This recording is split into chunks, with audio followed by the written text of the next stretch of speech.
Stop looking at the world as it is. It is nothing but an echo. An echo of what you once believed, once accepted, once felt to be true. Right now, the life around you is only a reflection of the person you used to be, not the person you are choosing to become. And if you let this shadow dictate your thoughts, you will remain trapped in it forever. Reality is not your master. Your senses are not the truth. The truth is what you decide to feel in the quiet depths of your imagination. If you want to create the life you desire, you must learn the sacred art of ignoring what is and replacing it with what you have chosen in your mind. Because creation never happens in the outer world first. It is born in the unseen and only later appears before your eyes. What you see right now is not life in its truest form. It is the afterimage, the echo, the slow shadow of thoughts that have already been lived, already been accepted within you. The present moment that your senses insist is reality is nothing more than the delayed reflection of a past inner state. You are not walking in the reality you think you're in. You are walking inside yesterday's creation. Every face you meet, every circumstance you encounter, every number in your bank account, every sound in your home, all of it is the physical residue of what you have already impressed upon the unseen. The outer world moves like a heavy river, slow to shift, sluggish in its movement. But your inner world, your imagination, your feeling, these are lightning. They move instantly. The very second you feel something as true, you have already set into motion the sequence that will call it into form. But because the physical world has density, because it takes time for the invisible to clot into form, you will often still be standing in the middle of your old creation when you have already birthed a new one inside you. Most people make the fatal mistake of worshipping the shadow instead of the substance. They believe that what is before their eyes is the authority. They bow down to what they see, and in doing so, they anchor themselves to it. They think they are being realistic, but in truth, they are only being faithful to their past mistakes. For the present is never fresh, it is always stale, always the result of what you were thinking and feeling before. If you look at your life right now, and you see limitation, lack, struggle, understand this. These are not your reality. They are your history. They are postcards sent from the version of you who once doubted, once feared, once accepted less than you deserve. But here is the secret most never learn. You are under no obligation to continue answering to that version of you. When you understand that the present is only the shadow of the past, you stop being afraid of it. You stop bowing to it. You stop feeding it with your attention, because you know this is not the truth. This is just the echo of an old song you no longer wish to hear. The danger, however, is that the shadow is convincing. It shouts at you. It grabs your senses. It says, look, this is your life. This is who you are. And if you agree with it, if you emotionally submit to it, you will send it fresh energy. You will unknowingly replant the very seeds you wanted to uproot. And so the cycle continues. Not because life is unfair, but because you kept bowing to the ghost instead of walking toward the living reality you truly wanted. The only way to break the cycle is to treat the present as powerless over you, not by pretending it isn't there, but by stripping it of meaning.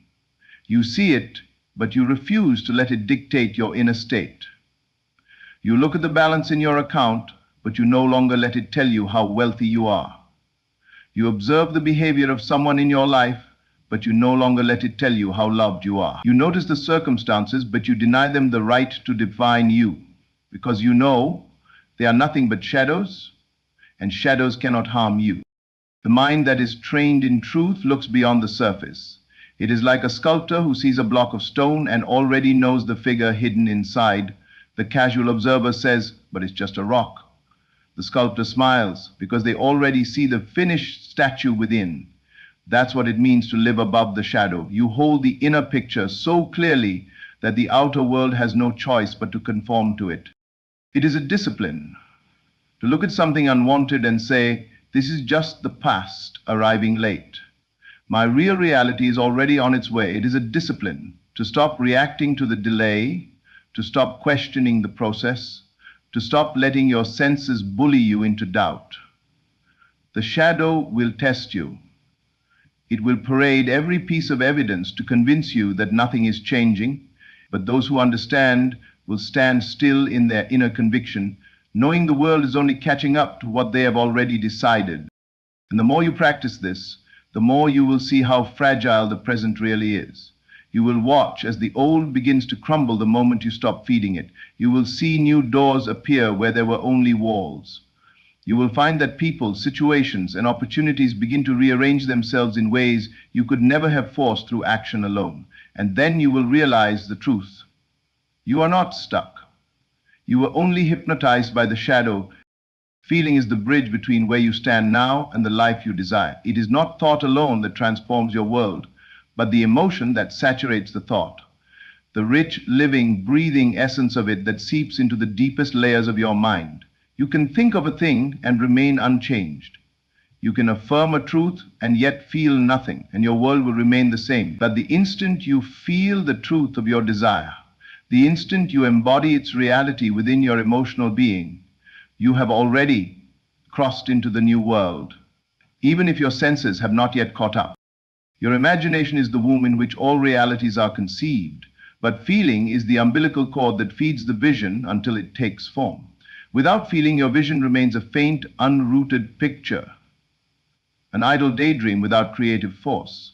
With feeling, it becomes alive, pulsating with reality, demanding expression in the physical. The unseen responds not to what you say, not to what you wish, but to what you feel as true. Most people are ruled by the emotions their senses hand to them. They see a circumstance and then decide how to feel about it, as if the outer world were the master and the inner world the slave. But if you want to bridge the gap between the life you have and the life you desire, you must reverse this order. You must feel from the place you wish to be, not from the place you stand. The bridge is built from the inside out, plank by plank, with the materials of your chosen emotions. Do you understand the enormity of this? Feeling is not a side effect of reality, it is the blueprint of reality. Every event, every encounter, every chance opportunity that will ever meet you in your journey is being magnetized toward you or repelled from you by the vibration of your emotional state. Your outer world is nothing but the mirror of the inner emotional world you have consented to dwell in. To feel it real is to collapse the distance between desire and fulfillment. It is to strip away the longing and to stand already in possession of the thing you once chased. It is to clothe yourself in the sensations of the new life before a single thing has shifted in the outer. And when you do this faithfully, the outer must bend, must rearrange, must conform, because it is powerless against the conviction of sustained feeling. But here is where many falter. They imagine their desire, yes, but they do it as an observer. They watch it in their mind as though it belongs to someone else, as though they are looking through a shop window at a life they cannot yet touch. They forget the one essential ingredient. They must feel themselves there, in the middle of it, as the central figure, with all the sensory richness that life would carry if it were already theirs. It is not enough to see it, you must inhabit it.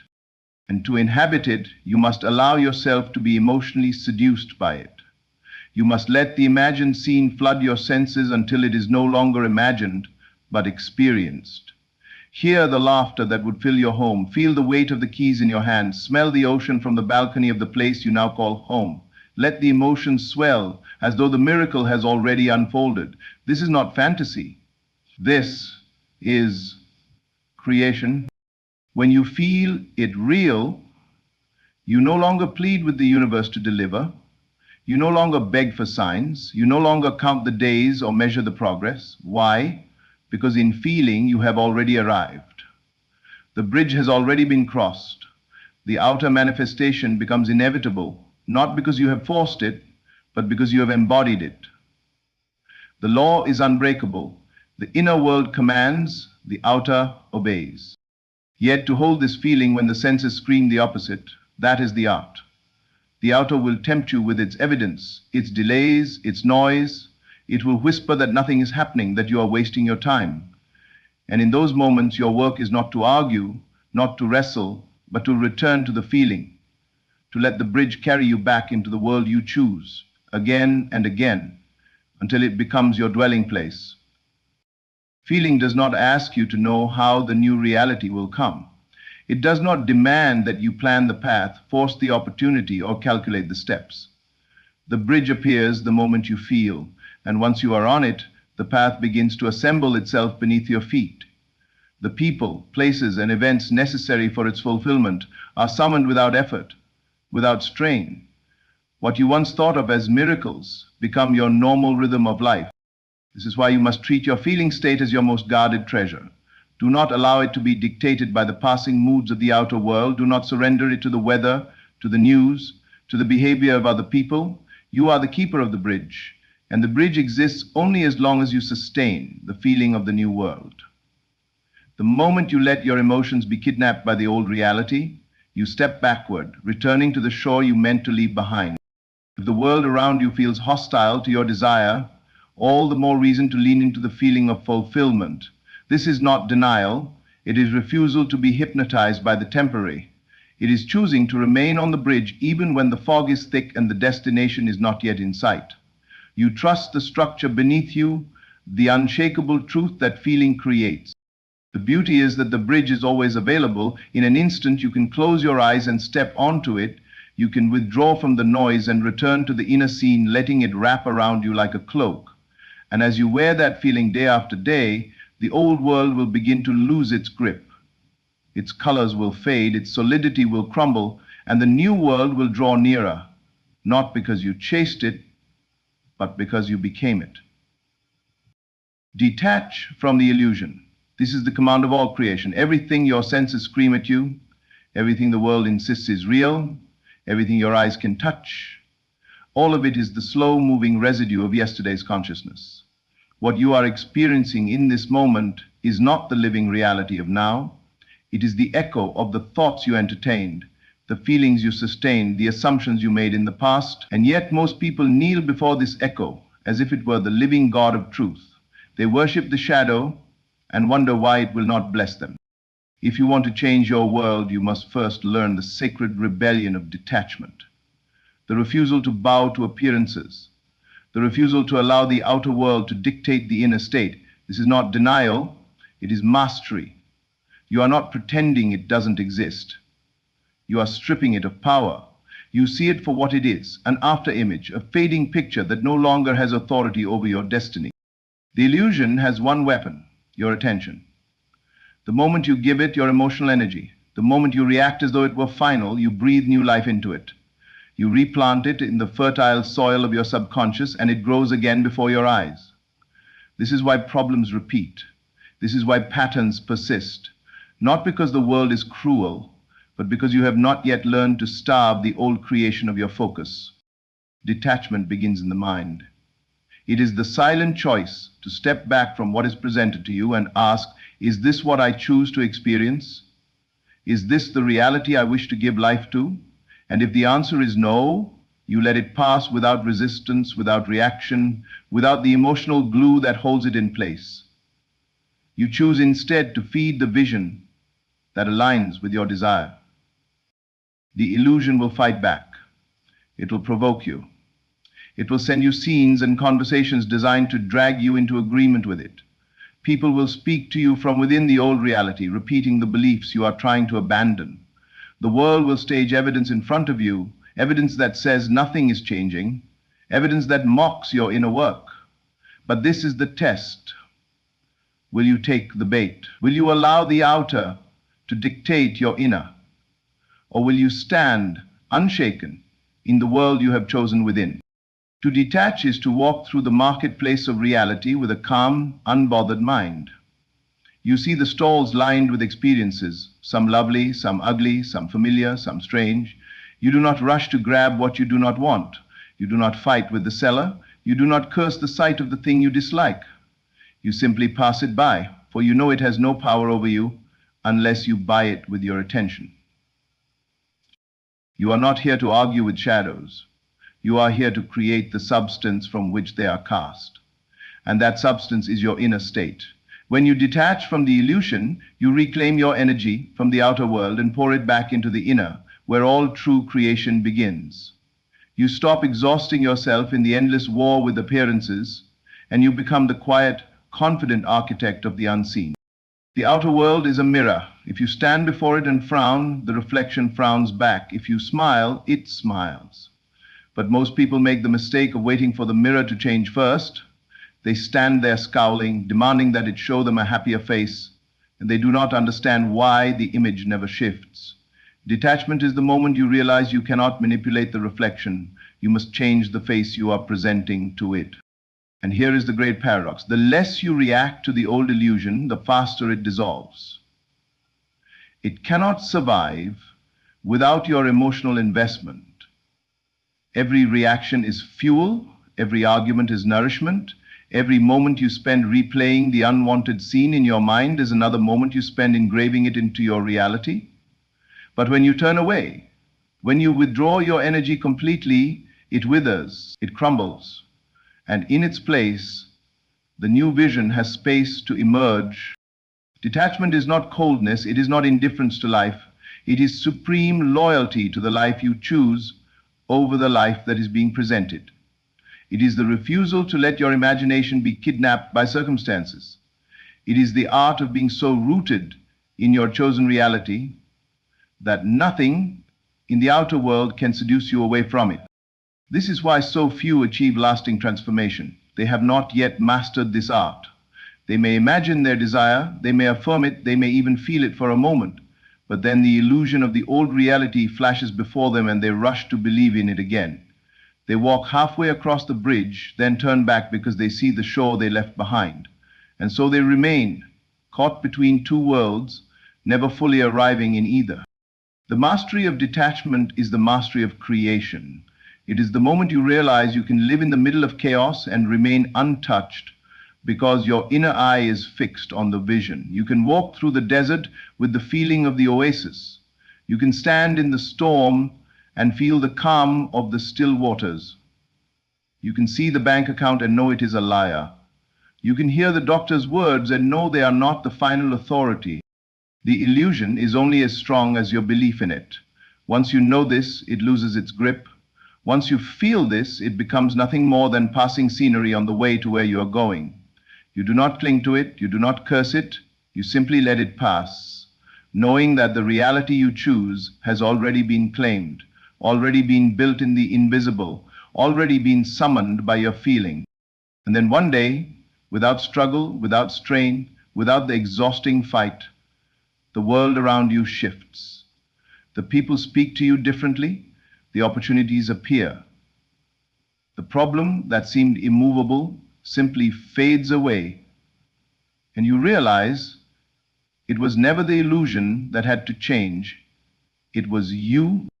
Persistence is the quiet force that bends reality. It is the unseen pressure that reshapes the world in the image of your sustained vision. Most people touch their desire once and then withdraw, doubting when the outer does not instantly rearrange itself. They do not understand that the outer world is thick, heavy with the momentum of old beliefs, and it must be continually pressed upon by the new assumption until it yields. One touch will not change it. A single burst of inspiration will not move it. Only the steady, unwavering persistence of your inner conviction has the power to rewrite the picture you see. The moment you accept a new state in your imagination, the world begins to shift. But it is not always immediate to the senses. The old reality, like a tide going out, often lingers at the shore for a while before retreating completely. This is where the masses fall back into doubt. They see the old and believe it is still in power. They feel the new once, then collapse into the weight of the old again. But the one who persists, refuses to take the present evidence as final. They know it is nothing more than the delayed echo of yesterday's consciousness. Persistence is not frantic effort. It is not wrestling with circumstances or straining to make something happen by force. It is the simple, consistent returning to your chosen state, again and again, no matter what appears in the outer world. It is the refusal to let your attention drift into agreement with the old story. It is a gentle but unshakable loyalty to your vision, the way a compass always points north, no matter how you turn it. You persist by living in the feeling of the wish fulfilled as naturally as breathing. You do not treat it as a chore or an exercise. You make it the place where your mind dwells. You walk through your day carrying it with you, touching it in idle moments, revisiting it in your imagination until it becomes more familiar than the world you see. And slowly, almost imperceptibly at first, the balance of reality begins to tip. The outer, which once felt so solid and immovable, begins to rearrange itself in obedience to the inner image you have persisted in. There will be moments when the old reality tries to pull you back. It will flash before you scenes designed to provoke fear, doubt, impatience. People will speak to you from within the old state, repeating its beliefs as though they were facts carved in stone. Bills will arrive, doors will close, opportunities will seem to vanish. And yet in that moment, your only task is to persist. Not to argue, not to plead, not to ask, why is this happening, but to quietly return to your chosen inner state, knowing the outer is powerless against sustained feeling. Persistence wears down the resistance of the old. It is like water on stone, soft yet relentless, and in time, it reshapes even the hardest surface. Your vision may seem fragile at first, like a faint candle in a storm, but if you guard it and feed it with feeling, it grows. And as it grows, it begins to push against the walls of the old reality until those walls crack and crumble. You do not need to know when or how this will happen. You need only to keep applying the pressure of your belief. This is why the impatient rarely see their desires fulfilled. They are gardeners who dig up the seed every day to check if it is growing. They plant, then uproot, then plant again. But the persistent one plants the seed in feeling, covers it, and trusts the process. They water it daily with the same inner vision, even when nothing appears on the surface. They know the unseen is at work. They know life has no choice but to bring into form what they have impressed upon it with sustained conviction. Persistence is not measured in minutes or hours. It is measured in the depth of your loyalty to the vision. It is not about straining to think about it every moment.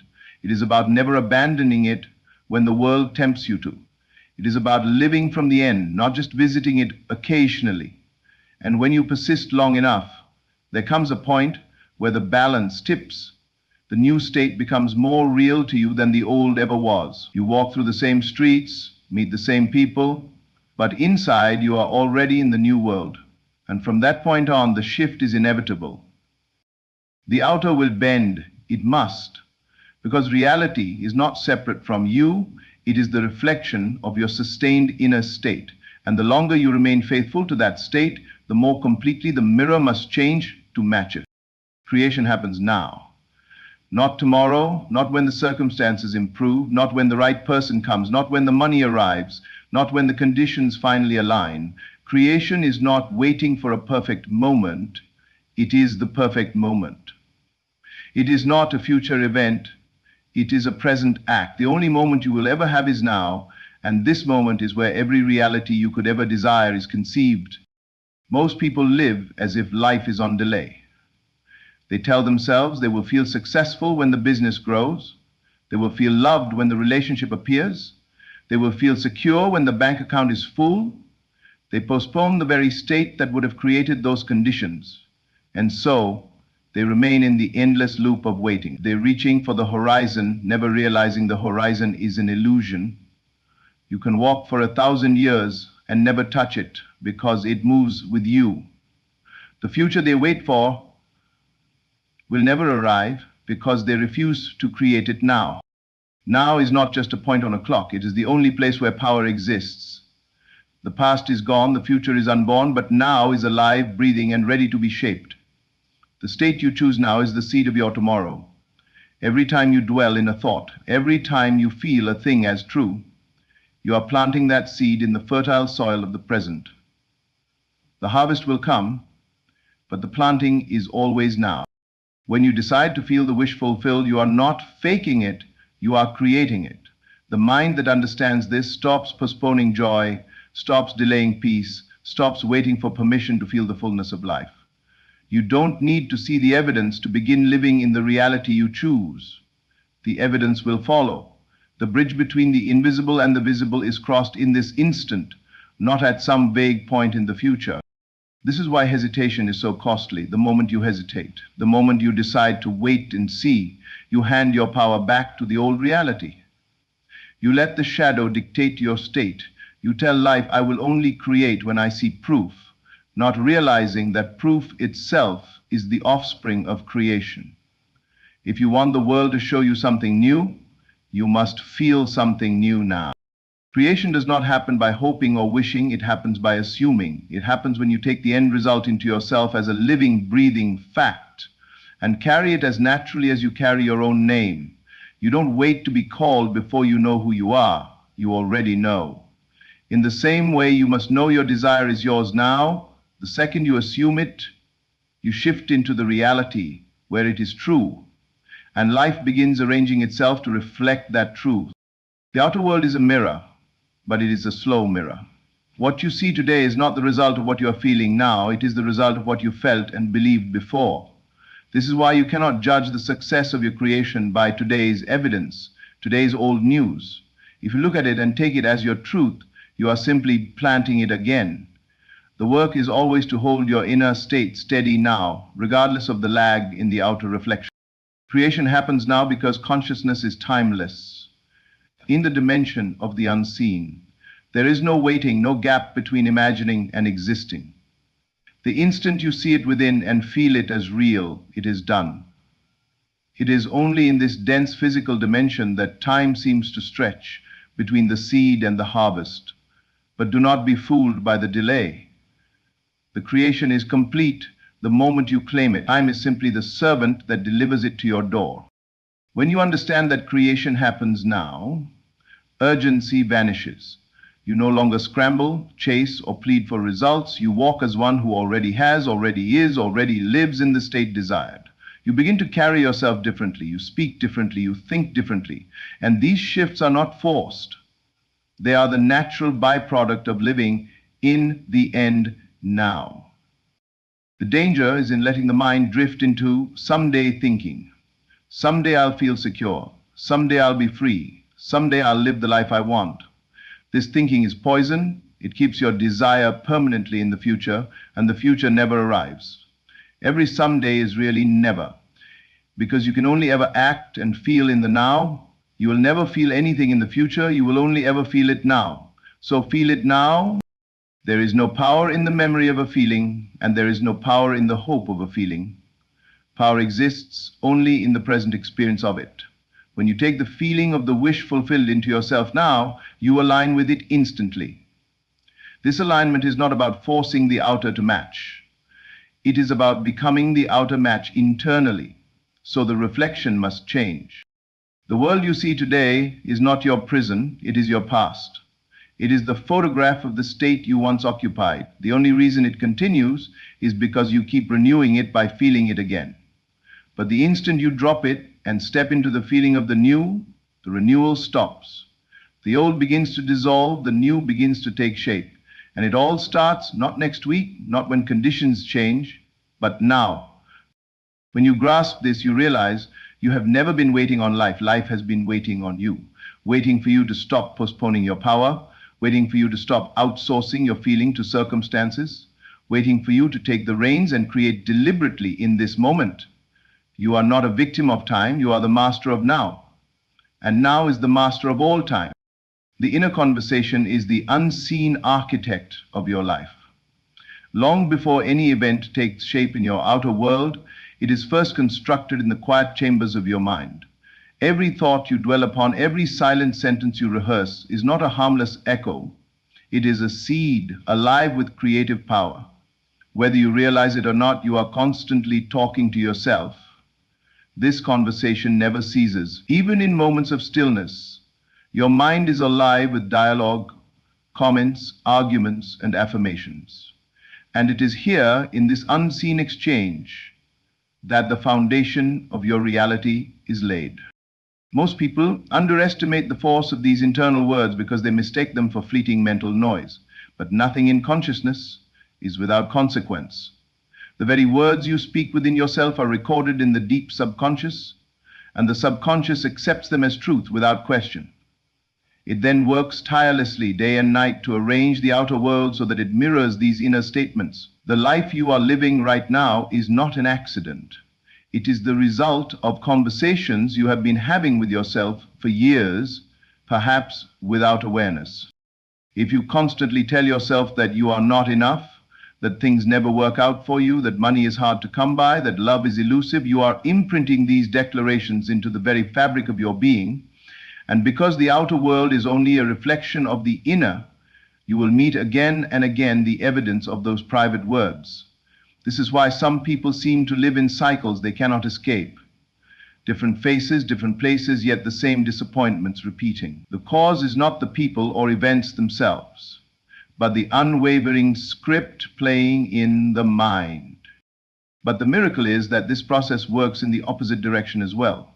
If you choose to deliberately alter your inner conversation, the world outside must shift to match it. The change may not happen in a single day, for the old script may have deep roots. But the moment you begin to speak differently to yourself, persistently, with conviction, you begin to write a new reality. Think of the inner conversation as a constant broadcast signal. Whatever you are transmitting is picked up and reflected back to you. If you silently repeat, "I am successful, I am loved, I am in perfect health," and you persist in this regardless of appearances, you are instructing your subconscious to reorganize your outer life until it matches that tone. It is not about forcing or straining. It is about dwelling in that assumption so fully that it becomes the only natural way to think. It is not enough to speak affirmations mechanically. The inner conversation must be alive with feeling, as though the statements you make are already fact. When you tell yourself, "I am living in abundance," it must not be uttered as a wish or a plea, but as a calm, confident acknowledgement of what is. The subconscious responds not to the mere words, but to the tone, the certainty, and the emotional resonance with which they are spoken. Consider for a moment how you speak to yourself about your desires. Do you tell yourself, "I will have it one day," or do you say, "It is mine now"? The difference between those two is the difference between keeping your desire always in the future or allowing it to manifest in the present. The inner conversation that affirms future tense keeps the fulfillment forever out of reach. But the inner conversation that affirms present reality compels the world to catch up with the state you have claimed. This is why you must watch your inner words with as much care as you would watch over your dearest possession. Guard them from the intrusion of doubt, fear, and limitation. You may think such stray thoughts are harmless if they are not spoken aloud, but the inner world is the true stage of creation. The outer world is only the performance, and by the time you see it, the script has already been written. When you recognize this truth, you no longer treat your inner dialogue carelessly. You become deliberate, purposeful, and precise. You begin to rewrite conversations from the past that still trouble you, replacing them with ones that affirm your worth and fulfillment. You catch yourself when you start to rehearse worry and instead you rehearse victory. You shift from lamenting what is lacking to celebrating what is present in the unseen. And as you do, life must rearrange itself accordingly. You will notice that the more you discipline your inner conversation, the less power the outer world seems to hold over you. No longer are you at the mercy of circumstances because you know that they are only the outpictured result of past thinking. You begin to understand that when an undesirable condition shows up, the correction is not to fight the condition, but to change the inner words that created it. You might be tempted at first to argue with the outer world, to insist that what you see is the truth. But that is the great illusion. The truth is always within, and it is always determined by the state you accept as yours. The moment you align your inner words with the state you desire, you set into motion a chain of unseen events that will inevitably crystallize in your world. The inner conversation is the steering wheel of your destiny. It decides whether you are moving towards fulfillment or away from it. Each thought, each mental sentence is a step on that path.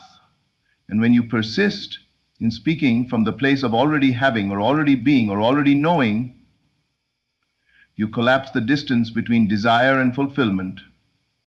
You must learn to enjoy this inner conversation, to treat it as the most intimate and creative act of your life. Speak to yourself as you would to your closest friend, with love, with encouragement, with unwavering belief in your success. Let your inner dialogue be a constant rehearsal of the life you have chosen to live, not the life you fear might happen. And the day will come when you look around at your world and see only evidence of the inner words you have been speaking. You will realize that reality did not happen to you, you happened to it. You will see that the secret has always been in the quiet, persistent conversation you held with yourself in the privacy of your own mind. And that by changing those words, you changed everything. To live from the end is to abandon the notion of becoming. It is to stand in the fullness of what you desire, not as a distant possibility, but as your current identity. Most people live towards their desires. They see them as something to be reached, something that requires time, steps, and external changes. But when you live from the end, you do not wait for the world to arrange itself before you claim your desire. You claim it in consciousness now, and you live as though it were already so. When you walk through the world as the person who already has the wealth, the relationship, the health, or the success you desire, you are not pretending. You are embodying the truth that consciousness is the only reality, and that the outer world is nothing more than a reflection of the inner state you maintain. The moment you assume the feeling of your wish fulfilled, the seed is planted. Your task is to live in that end so faithfully that it becomes the only reality you know. This is not about forcing conditions or ignoring the senses in blind denial. It is about recognizing that what you accept as true within will inevitably harden into fact without. Time may seem to separate the invisible from the visible, but the assumption itself is the act of creation. You cannot wait until the money arrives to feel abundant or until the love appears to feel cherished. That is living towards the end, and it keeps the desire always out of reach. Instead, close your eyes and step into the scene where your desire is already fulfilled. Hear the voices that would speak to you in that moment. Feel the textures, smell the air, taste the joy of completion. Then, when you open your eyes, carry that inner reality into your daily actions. You may still live in the same physical surroundings, but internally you have moved. You now dwell in a reality where your desire is fact, and the outer world must conform. Living from the end means your decisions, your words, and your reactions flow from that assumed identity. If you are already successful, how do you respond to challenges? If you are already loved, how do you carry yourself in a room? If you are already healthy, how do you treat your body and your days? This alignment between inner being and outer behavior is not acting, it is being. The more consistently you inhabit that state, the more quickly the outer world will be compelled to match it. The danger of living towards the end is that it subtly affirms lack. Every time you say, "One day I'll have it," or "I'm working towards it," you are placing your desire in a perpetual future that never arrives. The only time creation happens is now. The only place it can be experienced is within. By living from the end, you bring that creation into the only moment that exists, and the outer world has no choice but to mirror it.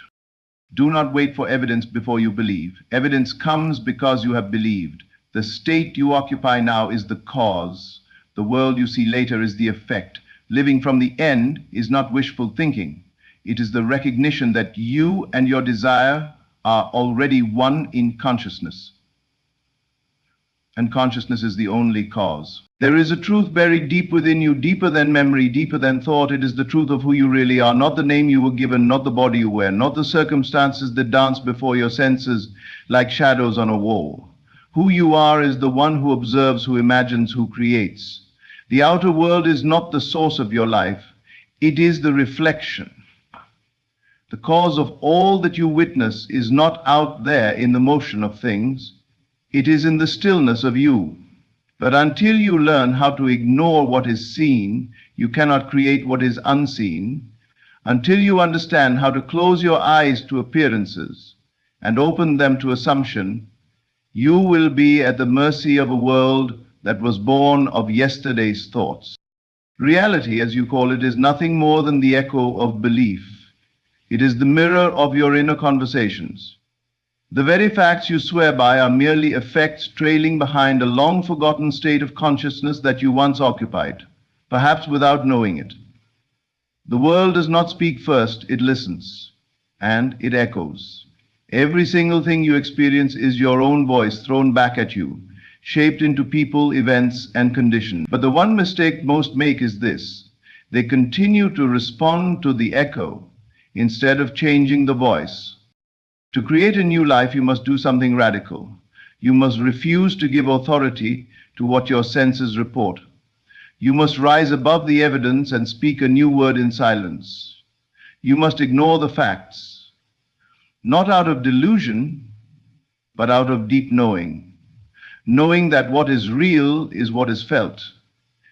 Knowing that assumption is more powerful than observation. Knowing that you are not here to react to life, but to command it. When you feel lack and continue to think from abundance, you are creating. When the world says no and you persist in hearing yes, you are creating. When your body aches but your inner man walks strong and healthy, you are creating. Reality does not bend to will, it bows to assumption. But assumption must be consistent and it must be felt. You cannot sprinkle a few affirmations into a mind filled with doubt and expect transformation. You must saturate yourself in the state desire until it becomes more real than what you see. You see, the outer world is slow to change, not because it is stubborn, but because it must obey law. And the law is this: consciousness is the only reality. What you are conscious of being becomes your world. Not what you hope, not what you want, not even what you beg for. Only what you consent to as true. And to consent to something invisible, you must ignore something visible. You must shut the door on the facts and open the door to the unseen. This is not fantasy. This is the mechanism of creation. It is how all things come to be. Your imagination is not a toy. It is the architect of reality. Every image you hold with faith, every feeling you repeat with emotion, every inner movie you play over and over again, that is the seed from which your future springs. So you must become disciplined in what you allow yourself to feel. Discipline not in effort, but in attention. You must guide your attention away from what is and fix it firmly on what shall be. But what shall be must be experienced as now. There is no creative power in the future. Creation happens only in the present. The future is merely the unfolding of what you are now assuming. So when you imagine, you must bring your desire into the present tense. Do not hope for it, feel it. Live from it, act as though it is, speak as though it were. Walk in the mood of the wish fulfilled. Let it color your thoughts, your posture, your energy. Let it take you over. And when the world contradicts it, ignore it, smile inwardly, and remember that the world is always late. It is always behind. Those who manifest consistently are not the ones with more talent or more opportunity. They are the ones who have learned to hold a new state in the face of the old one. They have learned to deny the evidence without resistance. They do not fight reality, they override it. They move their attention from the seen to the unseen with the grace of one who knows the end is certain. You must choose now what version of yourself you will occupy. Will you be the version who reacts to the world or the version who recreates it? Will you be the one who adjusts to circumstance or the one who generates new ones from within? Every moment you have this choice. Every moment you are imagining either heaven or hell, and life will reflect it back to you with perfect fidelity. So let us imagine boldly. Let us feel it deeply. Let us walk in the world with the certainty that what we see is not final, it is clay in our hands. It is soft and malleable. It is not here to define us, we are here to define it. And the tool we use is attention. Focused, persistent, unwavering attention. Attention not on the problem but on the solution, not on what is, but on what shall be. When your senses scream lack, you must whisper wealth. When the mirror reflects loneliness, you must hold hands with love in your inner world. When your body appears weak, you must breathe the strength of your unseen self. The world may call you mad. Let it. The world is always uncomfortable with those who do not bow to it. But the world eventually surrenders to those who command it from within. There is no need to fight, no need to strive. Creation is not struggle. It is alignment. It is resting in the feeling of the wish fulfilled.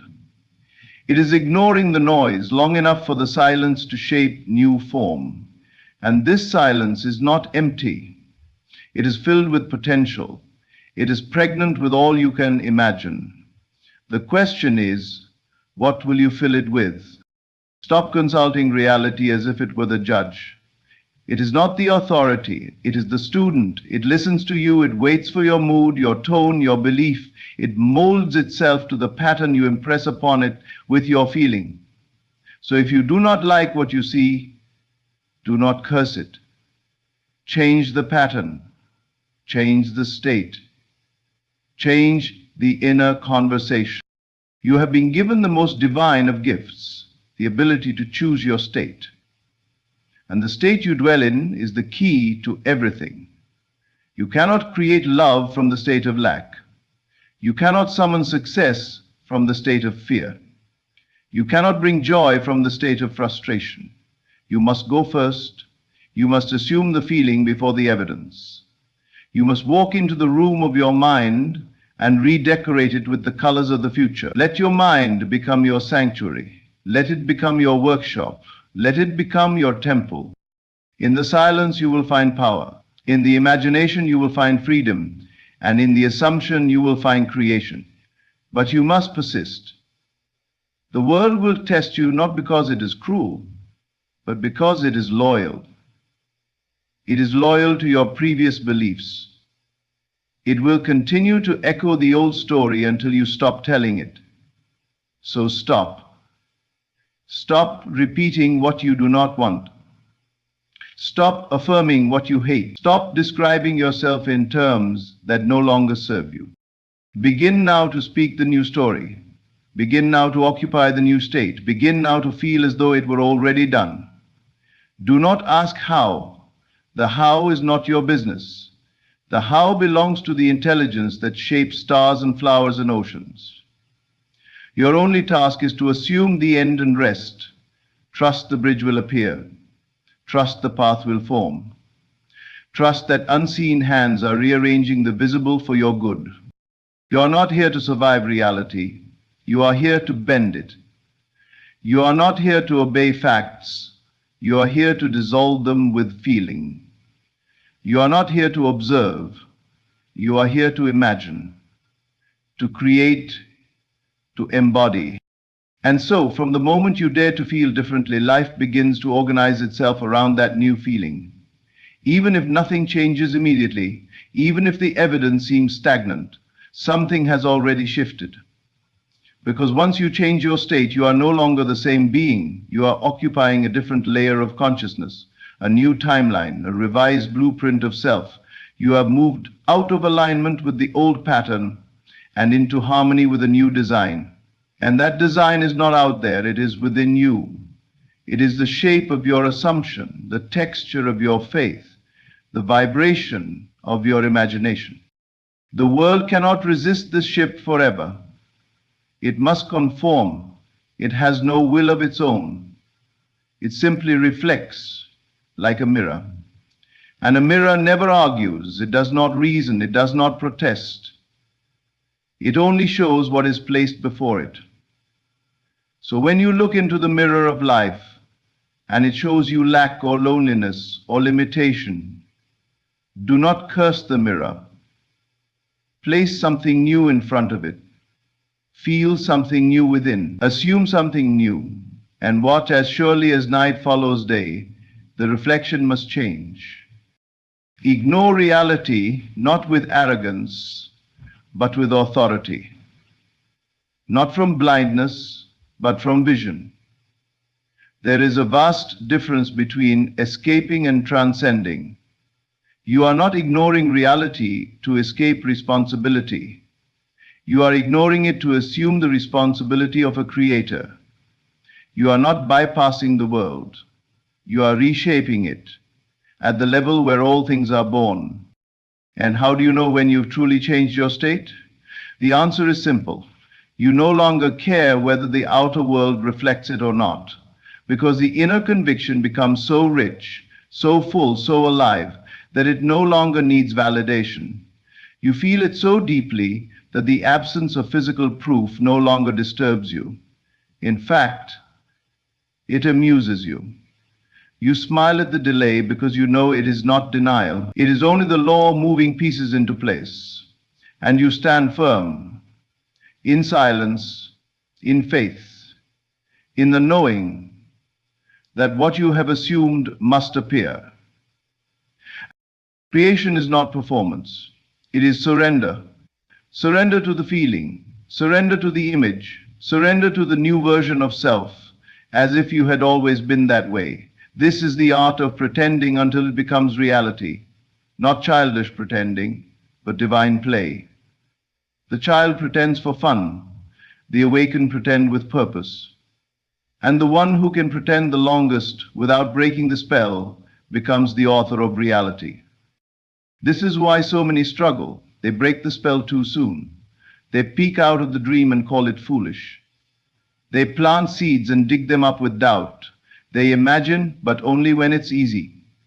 They affirm, but only when the world agrees. They walk in assumption for a moment, then run back to fear when the outer world growls.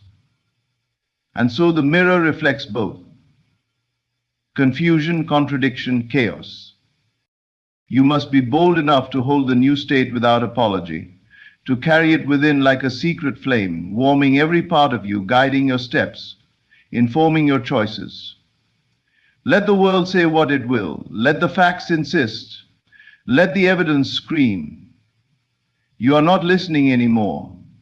You are listening to the deeper voice, the voice within that whispers, "It is done." The voice that says, "Go forth, for all is yours." The voice that declares, "You are already what you seek." When you live from the end, reality bends. When you live in the feeling of the wish fulfilled, you walk as a magnet to the very thing you once chased. You become the center, the nucleus, the origin. All things begin to flow to you, not because you earned it, but because you became it. You merged with it in imagination, and life had no choice but to respond. But beware of the old habits that will rise. They are ghosts, not gods. They have no power except the power you give them. Doubt will knock, ignore it. Fear will whisper, silence it. Guilt will creep in, replace it with gratitude. These are remnants of your former state. Let them pass without dialogue. Do not argue. Do not wrestle. Simply return to the feeling, return to the image, return to the version of you who already has it all. And that version of you, it exists right now in this very moment. There are infinite versions of you playing out in infinite realities. One is rich, one is poor, one is sick, one is vibrant, one is loved, one is alone, one is celebrated, one is forgotten. And you, dear soul, are the chooser. You decide which version you will animate with your attention. You choose which reality gets your emotional signature. Your life is not fixed. It is fluid, it is clay, and you are the potter. But you cannot shape it by staring at what was. You must turn your gaze inward and create anew. You must lift your eyes to the unseen and declare, "This is who I am now." Not someday, not when conditions approve. And do not worry if you feel the opposite. Feeling is the entry point, not the proof. When you imagine, the feeling will often come later, but persist anyway. The repetition carves the path. The inner movie, replayed over and over, becomes your reality. Let the image become more familiar than the facts. Let the feeling become your default. Let the unseen become more intimate than the seen. The most powerful creators are those who fall in love with what they cannot yet touch. They romance the invisible. They dance with the unseen. And eventually the world must rise to meet them. It must form itself around the one who dares to live from imagination. This is the secret of every great transformation. It is not in effort. It is not in hustle. It is not in struggle. It is in the quiet decision to ignore what is and live from what could be. It is in the silent inner rebellion that says, I will not bow to appearances. It is in the choice to inhabit the future as now. When you walk by faith, you are not walking blindly. You are walking by vision, the kind of vision that doesn't require eyes, only belief. And belief is not passive. It is the force that shapes galaxies, the power that births universes, the movement that turns thoughts into things. Your belief is your brush, and reality is your canvas. Paint well, paint boldly, even in the midst of contradictions, persist.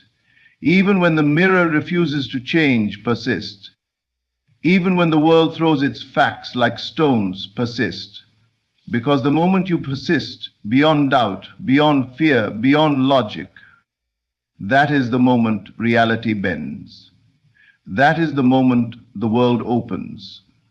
That is the moment creation happens. And it will feel inevitable, almost ordinary. The desire that once seemed distant will walk in like it belonged there all along. The condition you longed for will feel like home, and you will realize it wasn't the thing you wanted, it was the version of you who had it. And now that you've become that version, the thing is simply a natural outpouring. This is the way of true manifestation. You are not summoning miracles from afar, you are becoming the miracle. You are embodying the outcome. You are walking, talking, evidence of the unseen, and the world in all its obedient neutrality must echo your inner song. So sing boldly, dream wildly, feel deeply, and most of all, ignore masterfully. Ignore reality not to deny it, but to overwrite it. Ignore it not because you fear it, but because you are greater than it. Ignore it not because it is unworthy of your attention, but because your attention is the most sacred creative force you possess. When you learn to ignore reality with grace, you begin to glide through life, no longer thrown by what appears, no longer victim to the play of shadows. You become the cause, not the effect. You shift from reaction to creation, and in that shift, everything changes. Not because the world is altered, but because your relationship to it has. You are no longer trying to force outcomes or manipulate circumstances. You are dwelling in a new state and letting life respond as it must. You are being it and therefore seeing it. This is the invisible law at work, the rhythm behind every transformation. The world does not change because you beg it to, or because you work harder than others.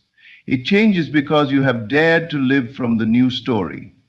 You have dared to embody the version of yourself that already possesses the thing you seek, and from that embodiment flows alignment, and from alignment flows manifestation. Most people unknowingly live from their senses. They bow to appearances. They affirm the present condition, thinking it is truth, never realizing it is only evidence of yesterday's state. They feel poor, so they think poor, so they speak poor, so they remain poor. They feel unloved, so they act unloved, so they become less lovable. They do not know the loop can be broken, not by force, but by a quiet, daring refusal to accept what is as final. And that refusal is where your power lives. You are not trapped, you are not stuck, you are not destined to repeat the same pattern unless you give it your blessing.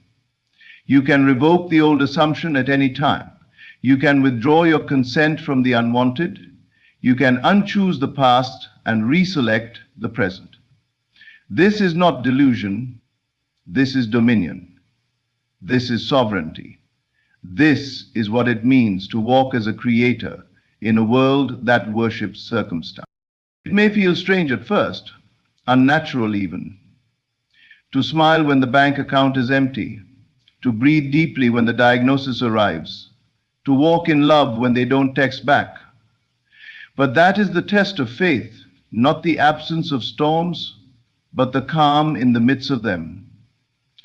That is the sign you are living from a higher state, from a deeper truth. Because you no longer react, you select, you choose your vibration, you choose your mood, you choose your identity. And the outer world, like a loyal servant, takes note. When you say, I am, the universe listens, not to your words, but to your tone, not to your hopes, but to your conviction. I am wealthy. I am loved. I am healthy. These are not affirmations. They are declarations of self. They are stamps upon the formless. They are blueprints for the invisible forces that shape your life. And when you declare from feeling, from inner knowing, from the state itself, you begin to solidify the unseen into the seen. But the world may still look the same. And this is where most falter. They return too soon to the former state. They say it's not working. And in saying so, they undo the work. They cancel the prayer with doubt. They scratch out the new script with old dialogue, and so the play continues as before. You must learn to outlast the lag. All manifestation has a delay. The seed does not become fruit overnight. The idea does not birth conditions in an instant. But once the assumption is planted, it will grow if you do not disturb it. You water it with repetition, you nourish it with feeling, you protect it with silence, and one day it blooms, quietly, naturally, without effort. Ignore reality until it changes, not once, not twice, but relentlessly. Ignore it when it mocks you. Ignore it when it tries to seduce you back into the old story. Ignore it when others point to it and say, but this is the truth. It is not. It is an echo, a relic, a shell. The truth is the unseen cause. The truth is the inner state, and that state is your responsibility alone. No one can feel for you, no one can assume for you, no one can occupy the new version of you except you. And once you do, you release everyone else from the burden of performing in your play. You no longer try to change them, you change yourself. And in that change, they reflect it. If someone mistreats you, do not argue with them, do not fight them, do not plead for better behavior. Instead, retreat within and revise the version of them you have accepted. Assume they are kind, imagine they are loving, feel their warmth in your inner world, and then drop it, let it go. Let the law do its work. The mirror will eventually adjust. If money feels scarce, do not curse the bills, do not panic at the figures, do not speak of lack. Go within. Imagine ease, imagine flow, imagine abundance so natural that you laugh at your former fear. Spend in imagination with joy. Receive in imagination with delight. Walk through the store of your mind and buy whatever you want guilt-free. And then rest. Let it unfold. The bridge of events will carry you. If your body feels tired, sick, or broken, do not dwell in the diagnosis. Do not cling to the label. Close your eyes and feel yourself as whole. Dance in your mind. Run, stretch, breathe deeply. Rejoice in the strength of your inner man. Praise the vitality that is yours in spirit. The cells will listen. The flesh will respond. The body must obey the consciousness that inhabits it. You are not the character, you are the author. You are not the reflection, you are the light. You are not the puppet, you are the hand that moves it. And as such, you hold the pen, You write the lines. You choose the theme, the plot twists, the final scene. So why write tragedy when you can write triumph? Why tell the story of defeat when you can declare victory? Why repeat the script of lack when you can speak the language of abundance? Change your assumptions and your world must conform. Not sometimes, not occasionally, always. This is the law, and the law plays no favorites. It responds not to your desires, but to your beliefs. It reflects not your dreams, but your convictions. So let your convictions rise. Let them be filled with joy, with peace, with power, and let the world echo back the music of your soul. Ignore the current and swim in the unseen stream. Ignore the noise and tune into the silent song. Ignore the clutter and see only the design. You are always creating, whether you know it or not. So create on purpose. Create with clarity. Create with love. And when doubt comes knocking, as it surely will, do not answer. Let it knock. Let it tire itself out. You are no longer available for fear. You are no longer available for limitation. You are no longer available for the version of you who doubts. That self is retired, replaced, outgrown. You now walk in the rhythm of faith. You speak the language of fulfillment. You breathe in harmony with the end, and from that end you live. And because you live from it, it must be. This is not philosophy. It is law. It is the principle behind every miracle, every breakthrough, every transformation. Do not let appearances dictate your identity. Appearances are but clay, and you are the potter. Speak a new word over them, and then walk away, trusting the form will follow. It always does. Telepathic clarity will bring its own, but to make eye contact is not. You do not need to explain your new state to others. You do not need to justify your joy or clarify your confidence or outline your inner work to anyone who does not see it. The awakened one lives quietly, not because they are secretive, but because they understand. Reality is shaped in silence, not in noise. Creation begins within, not through performance or persuasion, but through conviction. When you know it is done, you don't need to talk about it. You walk differently, you breathe differently, you radiate a frequency that the world cannot ignore. And that frequency is the language of the law. Everything in this universe is vibration, and your state of consciousness is your tone. When you enter the state of wealth, abundance begins to organize itself around you. When you enter the state of love, people begin to reflect that love back to you. When you enter the state of success, doors open, paths clear, coincidences accelerate. But these effects are not magic. They are law responding to cause. And you, dear soul, are always the cause. You cannot fake this. You cannot force it. You must feel it. You must enter it like a warm bath, like a familiar home, like a forgotten melody you suddenly remember. And if the feeling evades you at first, be patient. Persist.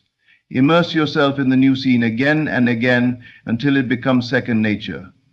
Let it become your default inner reality, so saturated that even when the outer world contradicts it, you no longer flinch. You simply know.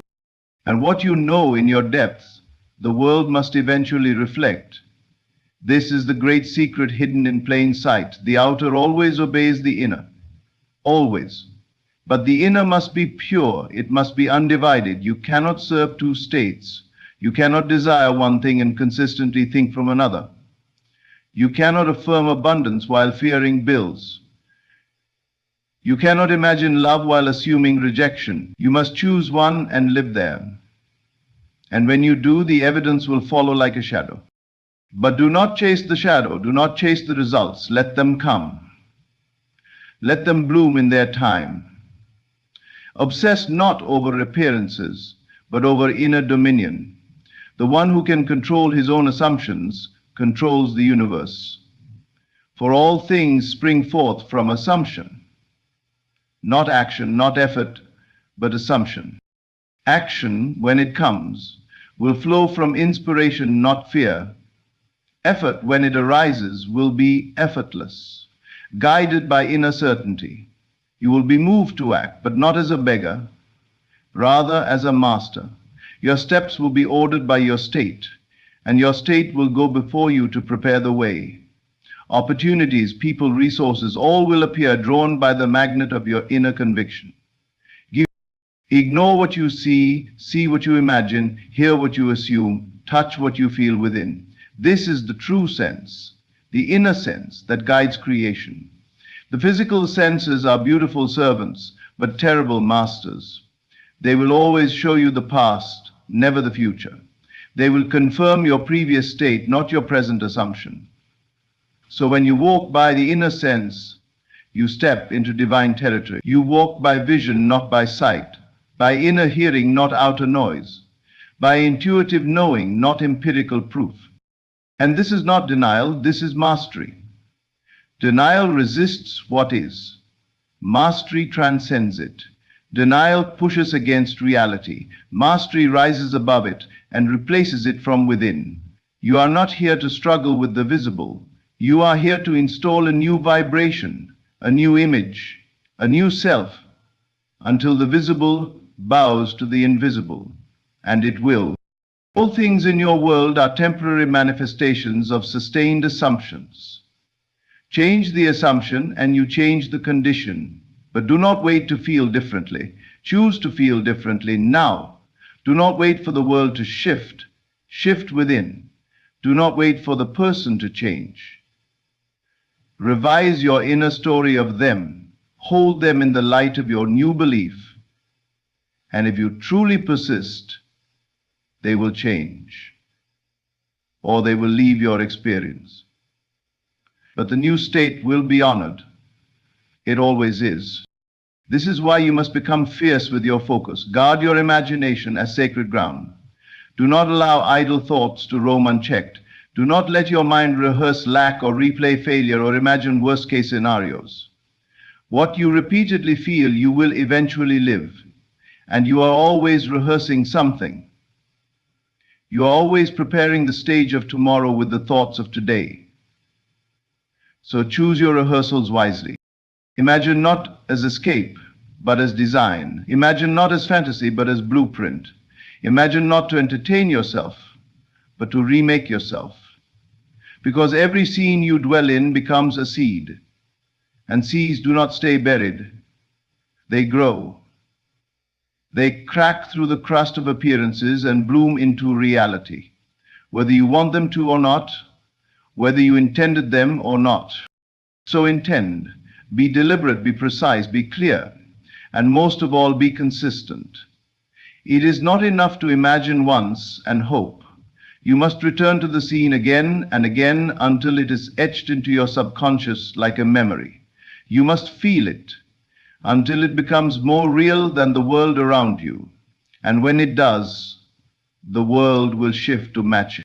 So you prepare. Others may not understand, that's okay. Others may mock or question or doubt, let them. You do not need their permission, you only need your persistence. Let the world think you're lost in a dream, because you are. And that dream is more real than the reality they cling to. That dream is the seed of your new world. And when it flowers, they will call you lucky. But you will know it was never luck. It is law. So ignore their doubt. Ignore their logic. Ignore their timelines. The only timeline that matters is the one you've chosen in imagination. The only logic that counts is the logic of feeling. And the only doubt that has power is the doubt you entertain. Say no to it. Refuse to entertain thoughts that do not align with your new identity. Refuse to accept versions of yourself that do not match the vision. Refuse to carry the old self a moment longer. Shed it. Replace it. Assume anew, because that's all it takes. A single sustained assumption, a feeling practiced daily, a scene revisited until it feels like home, and from that home all things flow. The world is not outside you. It is you, pushed out. It is the theater of your inner world. Change the script and the actors will change. Change the music and the dance will change. Change the light and the shadows will shift. You don't need to know how, you only need to know what, and to feel it now. You don't need permission, you only need qualifications, you don't need evidence, you only need faith. Faith not in the sky, but in the self. Faith not in luck, but in law. Faith not in wishing, but in assuming. You are the power, you are the source, you are the cause, you are the creator. And your world is waiting. There comes a moment in every life when the veil between what is seen and what is known begins to dissolve. It is not through force or effort that the transformation begins, but through recognition. A quiet acknowledgement that what appears as reality is but a shadow cast by the light of consciousness. The outer world, with all its seeming permanence and solid structure, bends not to circumstance, but to the inner state of awareness from which it is born. And so, to shift your consciousness is to shift the very world in which you live. You are not at the mercy of external conditions. You never have been. What you call reality is a mirror, a perfect reflection of the assumptions you accept as true, whether consciously or unconsciously. These assumptions are not passive, they are seeds, and the moment you feel them as real, they begin to sprout in your world. It is not enough to wish, it is not enough to hope. The law of life answers only to one thing: belief felt in the depths of your being. Your consciousness is the operant power. Not the news, not the opinions of others, not your past, and certainly not the facts that crowd your current world. Facts are only frozen beliefs, hard evidence of where your attention once rested. But now you stand at the threshold of transformation, not by changing the world, but by changing yourself. To shift your reality, you must first shift your identity. You cannot remain who you were and expect your world to evolve. A new reality demands a new state of being, and that state is assumed within. Do not look to conditions to change and then allow yourself to feel different. Feel different now. Assume the new state as if it were already true, and the world will have no choice but to follow your lead. There is no limit to the worlds available to you. Every possibility exists now. Not tomorrow, not years from now, now. You move through realities not by action but by consciousness. As your inner conversations change, so too will the characters and events that populate your world. If you dare to dwell in the feeling of the wish fulfilled, everything around you will rearrange itself to reflect that state. This is not magic. This is not wishful thinking. This is the eternal principle by which all things are made. You are not waiting for something to happen. You are choosing with every breath what to make real. The question is not, can it happen, but am I willing to assume it now? And the answer to that question determines everything. When you believe that change must come from effort, struggle, or external manipulation, you deny the power of consciousness. You reduce yourself to a puppet of the world instead of its creator. But when you accept that your consciousness creates reality, you reclaim your divine inheritance. You become the master of your fate, the author of your script, and the shaper of your destiny. Begin now to observe your thoughts, not with judgment, but with awareness. See how your inner dialogue reflects the world you inhabit. Listen closely. Are your thoughts aligned with what you desire, or are they loyal to what you fear? Every thought is a thread weaving the tapestry of your world. You cannot plant seeds of doubt and expect a harvest of certainty. You cannot dwell in lack and awaken in abundance. The inner state must precede the outer form. Do not wait for proof. The proof comes only after the assumption. The world cannot reflect what you do not first embody. And so, the work is internal. The shift is inward. The battle is not with the world, but with your own disbelief. For once the new state is accepted, the world bends. You must begin to live from the end. Not towards it, not around it, from it. See yourself as the one who already has. Speak as the one who already is. Walk as the one who already knows. For what you claim as true within yourself must find its mirror in the world. Reality does not argue, it reflects. You are not separate from your desire, you are one with it. The distance between you and what you want is an illusion created by the senses. But your imagination knows better. It sees through the surface. It touches the unseen. And when you allow imagination to become more real than the facts must change. There is no power outside of your own consciousness. Everything you experience, every person, every event, every opportunity, is drawn to you according to your inner state. If you want to know what you believe, look around. Your world is the evidence of your assumptions. But if you wish to change it, turn inward.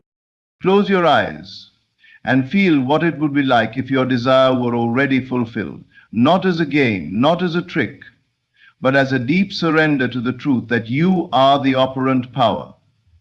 Persist in that feeling. Return to it again and again. Dwell there so consistently that the world begins to lose its grip on your attention and the unseen becomes more vivid than the seen. And when you live that way, boldly, courageously, consistently,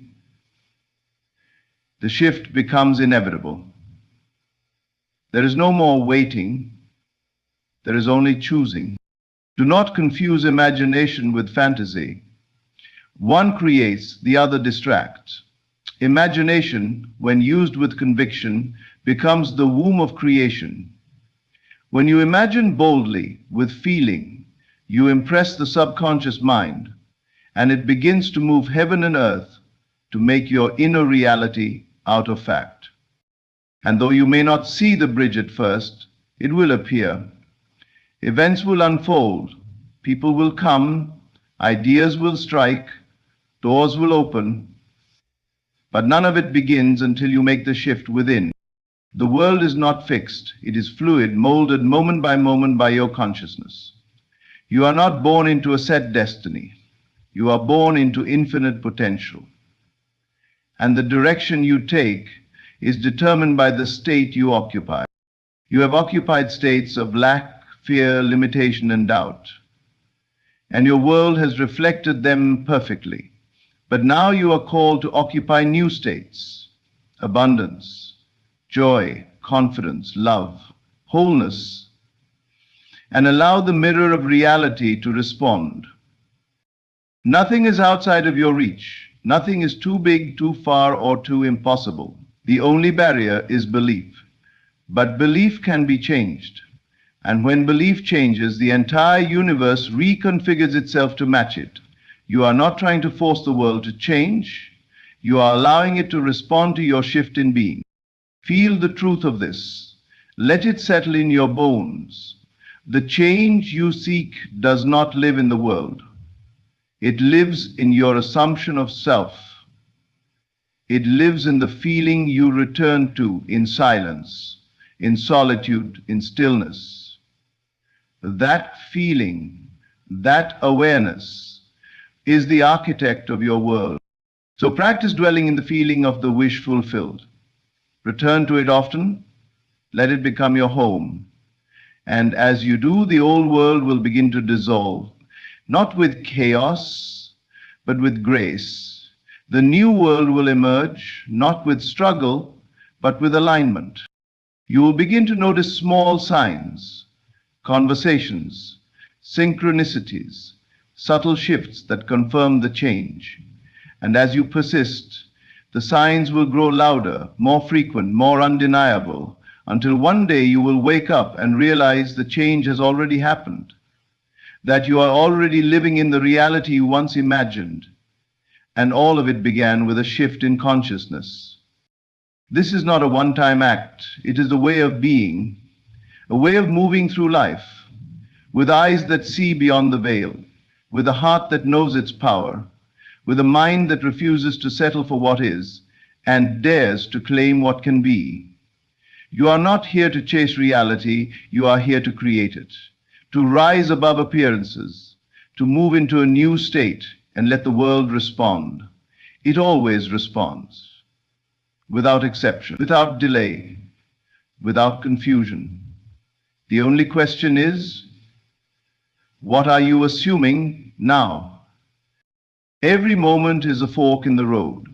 You can choose to react to what you see, or you can respond to what you know. One leads to more of the same, the other leads to transformation.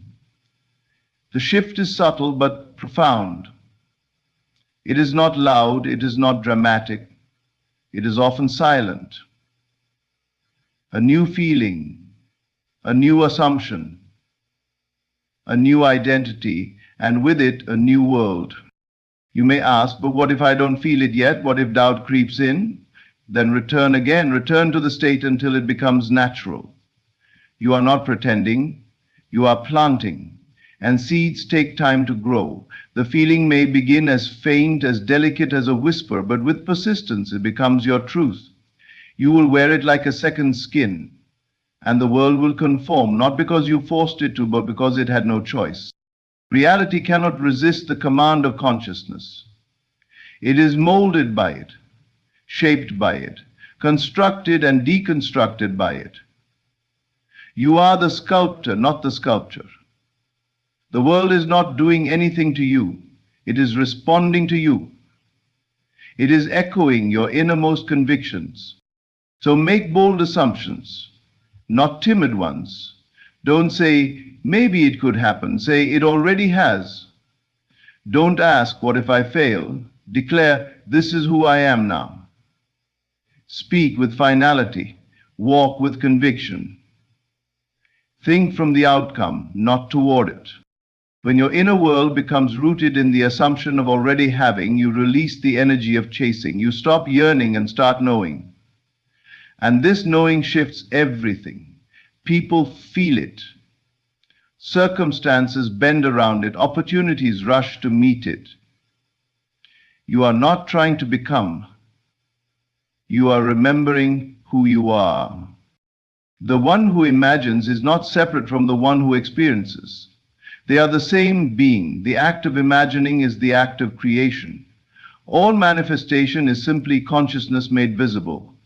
Your inner world is the blueprint. Your outer world is the printout. Change the code, and the display must change. There is no argument with this law. It is as fixed as gravity. The only variable is your willingness to accept its truth. And once you do, life becomes different. You stop fighting the world. You stop pleading with others. You stop begging circumstances to change. Instead, you go within, you feel the change, you occupy the new state, and you let the law fulfill itself. Let the outer world be as it is for now. Do not be disturbed if it does not yet reflect your assumption. The world is delayed in its response. It takes time for old assumptions to dissolve and the new ones to emerge. But if you persist, it will appear. It must. You are the cause. Reality is the effect. Reverse the order and you lose your power. But maintain it and you will walk through life as a creator, not a reactor. As a chooser, not a victim. This shift is not loud. It is not dramatic.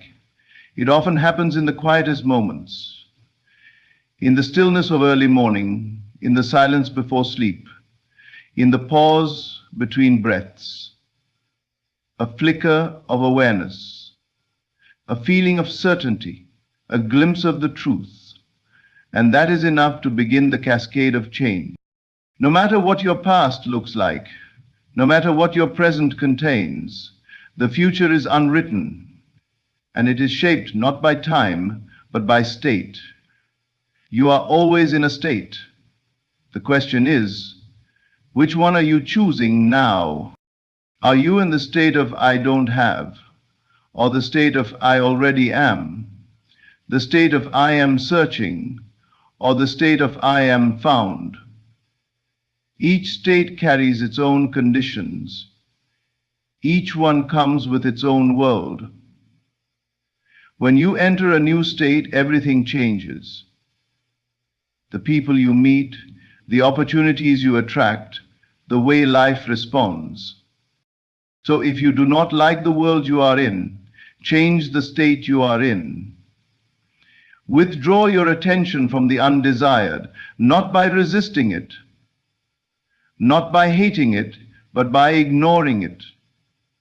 Starve it of your attention, starve it of your belief, and it will fade. And in its place, nurture the new. Feed the new with feeling, with faith, with repetition, and it will grow. This is not denial, this is decision. You are not pretending problems do not exist. You are choosing to live in a world where they are already solved. You are not blind to your circumstances, you are simply no longer ruled by them. Your power lies in this choice, to shift the gaze inward, to claim your inner authority, to stop asking the world for permission to be who you truly are. When you do this, you will feel a subtle but undeniable sense of liberation, as if the chains of limitation begin to fall away. You'll begin to notice that the people who once mirrored your fear now mirror your faith. The world that once resisted now yields. Reality stops being the enemy and becomes your servant. Everything begins to respond to your new frequency. Not because you manipulated it, but because you aligned with it. Telepathy becomes natural. You will find that others begin to speak the words you've been dwelling on. They will respond to thoughts you have never spoken aloud. This is not coincidence, this is resonance. The world is thought reflected. As you change your thoughts, you change your atmosphere. Key is not that you must make things happen. It is that things must happen because of who you have become. Let that sink in. You don't manifest by chasing, by striving, or by efforting. You manifest by being. The more you inhabit the state of your desire fulfilled, the more life bends to meet it. It is a sacred dance between imagination and reality, between feeling and form, between inner knowing and outer reflection. There will come a moment when what once felt impossible begins to feel natural. The assumption that once felt foreign will begin to feel like home. And in that moment, the change is inevitable. The world will have no choice but to catch up with your new identity. This is the shift. And once you taste it, once you live from it, once you realize how simple it truly is, you'll wonder how you ever lived any other way. You will become a different version of yourself, not through force, but through alignment, not through striving, but through surrender. Surrender not to fate, but to the truth of your power.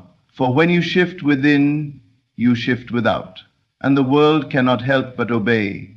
It is law, it is truth, it is life. You are not walking through a world that is happening to you. You are walking through a world that is happening through you. Every image, every sound, every experience is a reflection of your state. And if you want something new, go within and become something new. You do not need permission. You do not need time. You do not need proof. You need only to assume, and once assumed, live from it, think from it, feel from it. Let the assumption become your new dwelling place, your new home, your new identity. Reality will follow. It always does. There is a sacred space within you where all things are possible. This space is not physical. It is not bound by logic, not limited by history, not controlled by the senses. It is the silence behind every thought, the awareness behind every emotion. It is from this space that the real work is done, not with hands but with mind, not with effort but with feeling. This is where creation begins. To shift your consciousness is to enter this space deliberately, to close your eyes and see beyond sight, to feel beyond the present moment, to move your sense of self from who the world says you are to who you decide you are. You are not your job. You are not your bank account. You are not your past. You are consciousness itself. And the moment you accept this, you are free, free to choose a new assumption, free to embody a new identity, free to walk in a new direction, without explanation, without apology, without delay. You are not here to live reactively, you are here to live intentionally. The world may offer facts, but your consciousness offers truth. And the truth is, you are the beginning and end of your world. As you go within, so the world responds. Not maybe, not sometimes, always. This is not about positive thinking, it's about powerful knowing. Knowing that reality is pliable, that the universe is responsive, and that your inner state is the tuning fork to which life harmonizes. What you assume becomes, what you persist in feeling hardens into fact. The process is simple, but simplicity is not weakness. Simplicity is power refined, and this power has always been yours. Step into the feeling of already having, not just with thought, but with emotion. Let your imagination flood with the images of your ideal life. Not someday, now. Feel the softness of the reality you desire. Hear the voices congratulating you. Smell the air of your dream environment. Engage all the senses, not because it is childish, but because it is divine. You are impressing the subconscious, and the subconscious speaks in feeling. Ignore the current facts, not from ignorance, but from authority. A king does not argue with a servant, and your assumptions are the king. Your facts are merely the servants changing their behavior the moment your command changes. Live from the wish fulfilled, not in short bursts, but as a lifestyle. Breathe it, speak it, walk with it, let it inform your every choice, and when doubts come, and they will, acknowledge them not as truth, but as echoes of the old state. Echoes fade. Don't give them your voice. Don't give them your loyalty. Give your energy only to what you now claim as true. And when the world begins to shift, when strange things begin to happen, when opportunities arise that seem too perfect, when people echo your inner monologue, do not be surprised. This is the nature of the shift. The outer must bow to the inner. There will be bridges of incidents, pathways that unfold in ways your rational mind could never predict. You are not meant to figure it out. You are meant to assume, to feel, and to remain loyal to the vision. The bridge will appear. Trust it, walk it, let it carry you to the fulfillment of your state. This is not arrogance, this is spiritual law. You are not demanding from the universe, you are aligning with it. You are stepping into the current that carries your desire into form. The longer you dwell in the new state, the more natural it becomes. The more natural it becomes, the faster the reflection changes. It is not about effort. It is about embodiment. Become the thing, and the world treats you as the thing. There is no competition in this. There is no scarcity.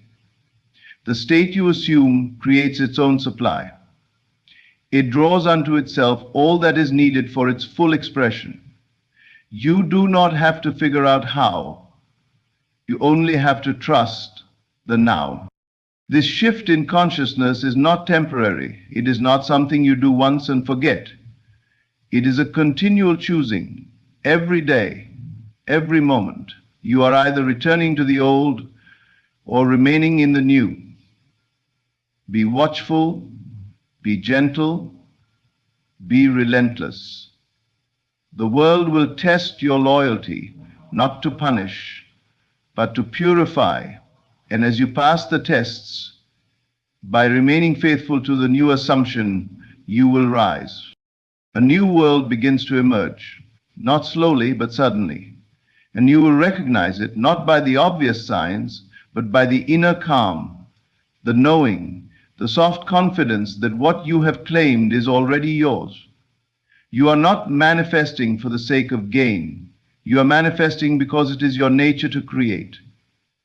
Just as a rose blooms not to impress, but because it is its nature to bloom, you create not to prove anything, but because you were born to do so. In this space of knowing, you become magnetic. Your state begins to affect others. Conversations change. People are drawn to you without knowing why. Circumstances flow, not in resistance, but in harmony. You will begin to feel the pulse of the universe beating in time with your intention. This is alignment. This is power. When you live this way, you no longer ask, will it happen? You say, it is done. You no longer wait, you walk. You no longer beg, you bless. You no longer seek, you stand. Because the shift has already occurred. Your consciousness has changed. And so reality must follow. This shift is your gift. This shift is your power. This shift is your inheritance. And it is not reserved for the few. It is available to all who dare to assume. Dare now, not tomorrow, not when circumstances feel better, now.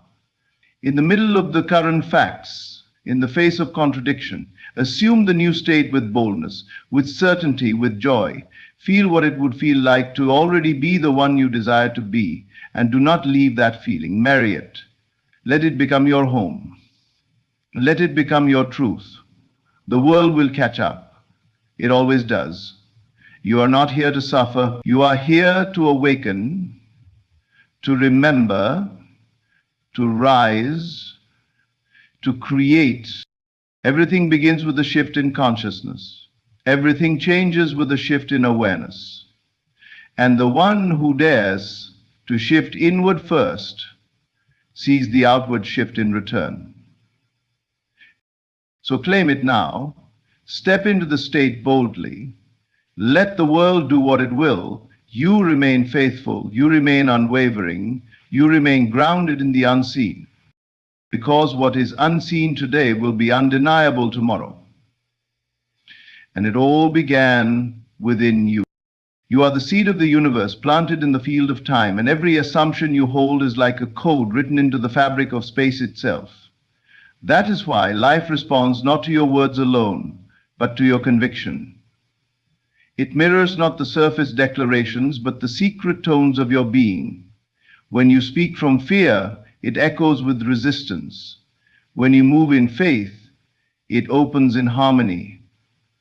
This is not philosophical theory. It is spiritual technology. It is law.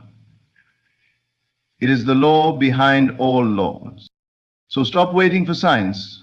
You are the sign. Stop chasing proof. You are the proof. When you feel it real, when you shift within, the timeline alters. The path recalibrates, the players change. You are not locked into anything. Not fate, not the past, not the opinions of others. The moment you assume a new state, the script rewrites itself. Let this truth dismantle every limitation you've ever accepted. Let it disrupt your story of being a victim, of being stuck, of being not enough. These are all identities rooted in a past you are under no obligation to repeat. You are not the result of what happened to you. You are the result of what you now accept as true. This is the only cause. And everything else is consequence. So say now with inner finality, I am what I choose to be, not tomorrow, now. I am not on the way. I have arrived. I do not hope for it, I assume it. I live in it, I breathe through it, I speak from it. And because I have shifted, The world is shifting. It is not arrogance. It is authorship. You are the author of your life. The pen is in your hand, and consciousness is the ink. Write boldly, write freely, write from love, from power, from imagination. The world will read what you write and reflect it without resistance. Others may not understand at first. They may not see the change until it becomes visible. But you are not responsible for their vision. You are responsible for yours. Let your inner vision become so vivid, so consistent, so real, that it outshines the need for outer validation. This is not delusion. This is creation. And those who misunderstand you now will marvel later, not because you convinced them, but because reality convinced them, because what was once invisible became undeniable. And they will ask, how did you do it? And you will smile, knowing it was not done, it was assumed. You are not changing the world with force, you are changing the world with consciousness. And consciousness moves mountains.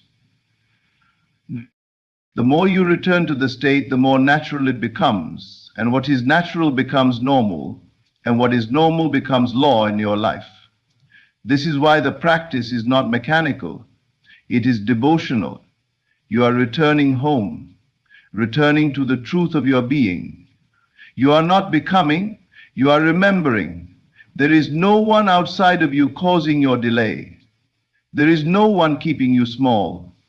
The only question is, what are you assuming now? Assumptions are not idle thoughts. They are forces, realities in seed form.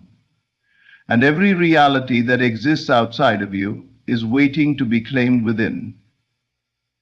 Infinite versions of you exist. And the version you see is the one you are being. Shift the being, and you shift the reflection. You do not need to take action out of fear. You do not need to chase, to beg, to strive. When action flows from alignment, it is effortless, inspired, magnetic. But when it flows from lack, it only creates more distance. So before you act, align.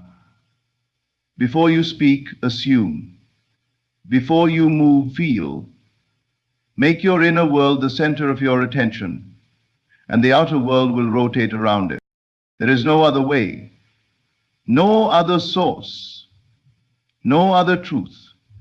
All cause is within, all change begins there, all power is born there. And so, when something in your world appears unwanted, do not fight it. Do not give it your power by calling it real. Instead, withdraw your attention, deny it your focus, and gently, firmly move into the state of your desire fulfilled. Rest there. Dwell there. Let it become your home. And in time, not by your clock, but by the rhythm of the law, the old dissolves and the new emerges. It may come subtly, like the whisper of a breeze. It may come loudly, like the crash of a wave. But it will come.